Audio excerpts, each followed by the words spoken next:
Hola, ¿cómo están? Quiero leerles un texto que escribí hace tiempo referido a la casa histórica de Tucumán, la casa donde se declaró la independencia de lo que hoy es la República Argentina. Otra pieza del patrimonio doméstico que subsiste en nuestro país y como testimonio tanto e importante en cuanto a la declaración de la independencia, cuanto también importante a la materialización de la arquitectura doméstica en el periodo hispano. Entonces, la Casa Histórica de Tucumán es un ejemplo realmente valiosísimo desde todos los aspectos que se la mire. Y hoy quiero compartirles el aspecto arquitectónico que esa casa todavía hoy mantiene y preserva en cuanto a su dignidad como vivienda en el periodo previo a la declaración de la independencia. La arquitectura, como contenedor de acciones de los seres humanos, se presenta articulando voluntades y materia con los acontecimientos que cargan de significado y conceptos a los edificios. Desde una arquitectura doméstica a una monumental, el valor de la lectura radica en la posibilidad de interpretar la realidad histórica a través de sus muros y mediante sus espacios explicar la historia en clave presente. La Casa Histórica de Tucumán, en donde se dio el acto de apertura a la libertad institucional del territorio del Plata, recrea en su materialidad la vida del periodo hispano y la generosidad patriótica en la decisión de ofrecerla para sesionar en un ambiente distinto al de las tensiones gubernativas. Las sucesivas modificaciones que sufrió luego de 1816 ubican las variantes interpretativas con el objeto en sí, fueron dándole la seguidilla de propuestas que aspiraban a elevar su condición de obra doméstica a monumento patrio. Es una vivienda de planta baja, con grandeza en sus dimensiones y de fachada simple,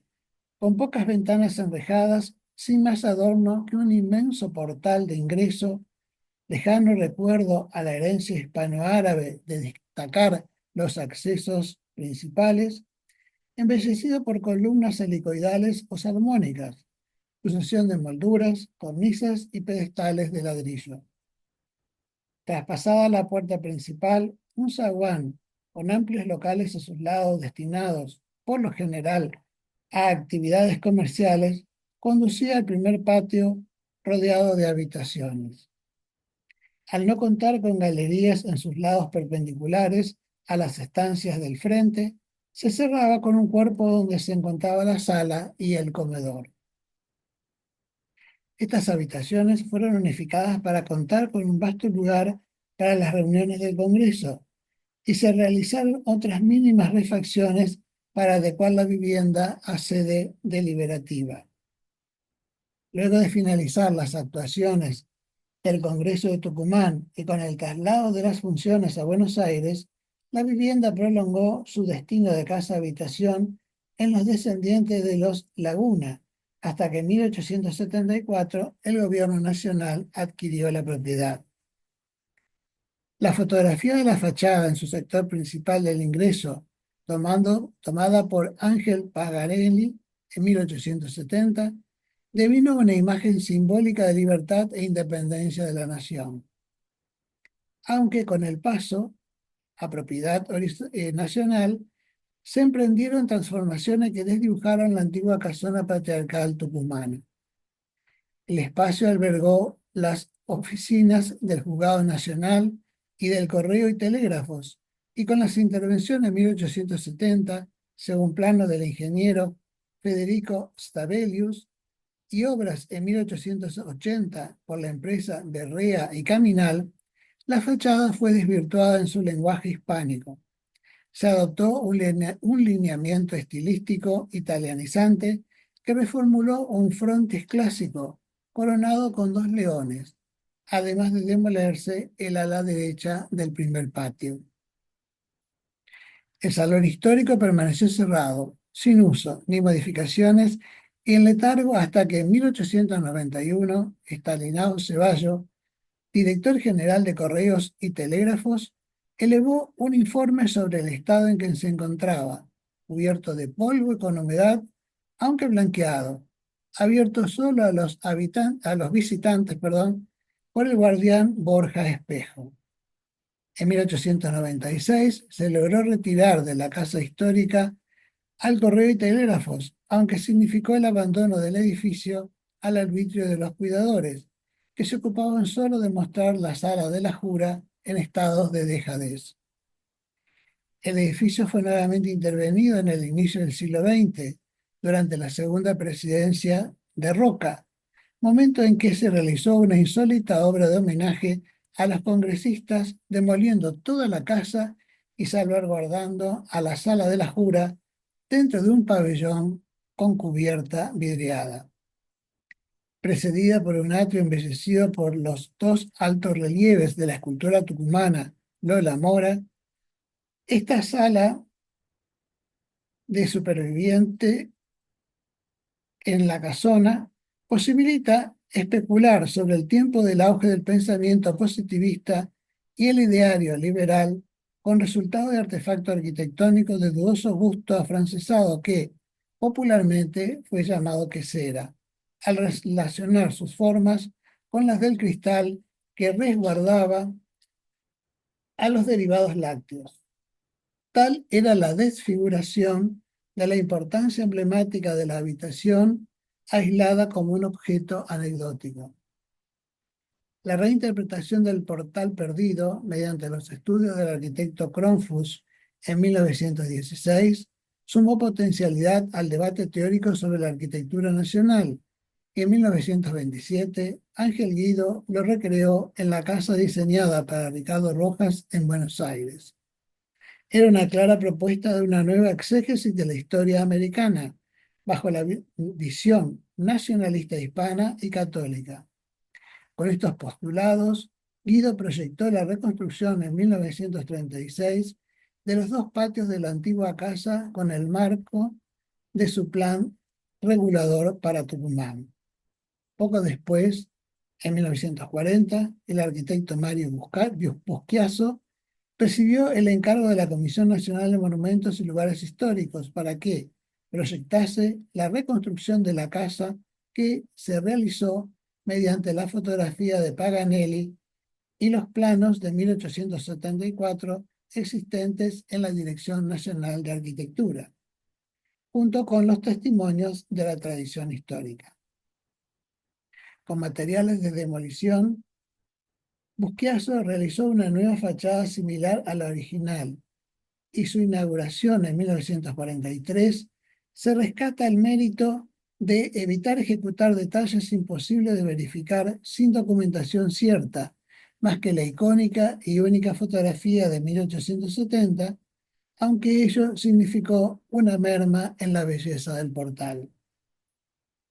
La casa reconstruida en sus habitaciones, patios y fachadas intenta reflejar la galanura de la arquitectura hispanoamericana en Tucumán y la validez de su pertenencia en el imaginario colectivo, que se acrecentó con las últimas restauraciones de la década del 90 del siglo pasado, momento en que la documentación histórica y los estudios de campo posibilitaban determinar con mayor justeza las características de la antigua vivienda y recuperar el azul Prusia de las aberturas, que fueron expresamente coloreadas para que en el tiempo de la independencia tuvieran el color de la patria. La Casa Histórica de Tucumán soportó en su arquitectura los cambios de idearios que superpusieron década tras década, y se continuó desnaturalizándola con las demoliciones en los predios laterales, que acentúa la lectura de un objeto aislado. Esta reliquia histórica quedó totalmente descontextualizada al perderse la continuidad de fachadas de viviendas sobre el límite exterior de la manzana y al peatonalizar la calle queda aún más extraña, como posada en un sitio estéril de ubicación urbana. La Casa Histórica de Tucumán, que fue parte indisoluble del imaginario colectivo cuando en las primeras décadas del siglo XX se popularizaron sus